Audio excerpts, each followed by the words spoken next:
ay jiruu lafarraa jiruu kontiraataa jireenya lafarraa dhumuu ishee hin hafu of dagannuu sarraa hedduun osoo fiiguunaaf dabarti jedhee duutii isa fuutii gaafa rabbiin fedhe duutii isa fuutii gaafa rabbiin fedhe kan qabeenya horees tabbamee qabee lagamee qabee osoo nyaatiin tasaa meeqaaf biraa du'ee naaf dabarti jedhee meeqaaf biyyaa ba'e kan karatti hafee sooraan laattii ta'e kan biyyaa baqatees cunqursaan jabaattee meeqaaf karatti hafee kan galaanni nyaatee dirqamni jireenyaa kan biyyaa fageessee aanaa baalii isaatti kan garaa jabeessee lakkaawwameen dhumuu kumaa fi kitilaa jireenyi lafarraa gabaabduudha silaa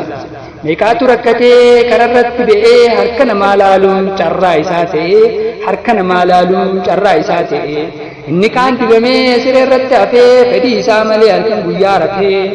una gartuu dhabee itti dukkanaa'ee kan halkaniif guyyaa itti wal qixxaa'ee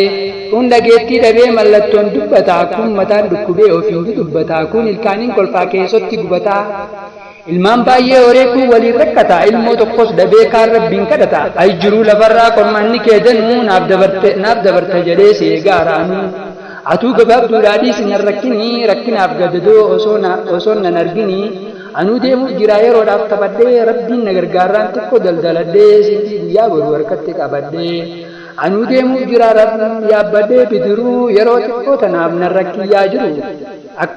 akkanaaf laaffisu rabbii koo kadhadhee waan si biraan dhufu harkatti qabadhee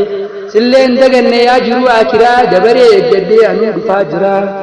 amriin alaaffisi rabbii kootiin jedhaa fuula gammachuutiin si wal arguun fadhaa osoo fataa jedhu akka tasaa kufee namni harka duwwaa gara kan kee dhufee namni si wal ga'e osoo hojjetu abadii dheewaa salphatee kaasalfinisa abadii jireenya addunyaa hammam yoo jabaattee filannoo danuudha dhala namaaf laattee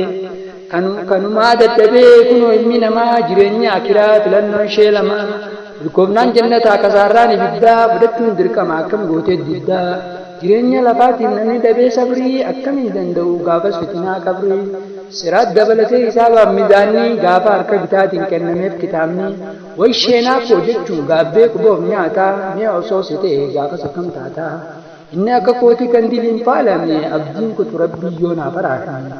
mootii rahmanni kee waa hunda wal gahu anoo humna qabu waan tokko hin danda'u lakkaawwameen dhumuu wanti nan balleessee irkoo biraan qabu rahmaan sitti dheessee